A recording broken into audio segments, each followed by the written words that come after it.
In this video, we will find out how you can send from your Wise account to your Bkash accounts. Guide to BDT transfers. Here you'll find answers to the most common questions about Bangladeshi Taka transfers. You can't currently send money from BDT. Sending to BDT. Who can I send BDT to? You can send BDT to any bank account and Bkash account in Bangladesh. What information do I need about my recipient?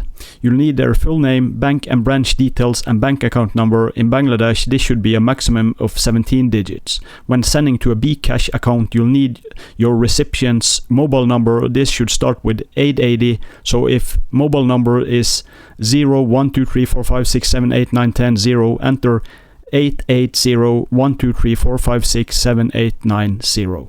How much can I send? You can send up to 495,000 BDT per transfer to bank accounts. You can take multiple transfers to the same bank account. You can send 122,000 BDT per day and 450,000 BDT per month to Bkash. How long does it usually take for the money to arrive? Once Wise receives and converts your money, it usually takes 2 to 3 working days to arrive in your recipient's bank account. Conversion can take up to 2 working days. So this is how you send from Wise to your Bkash account. If you found this video helpful, please like and subscribe, and I will see you in the next one.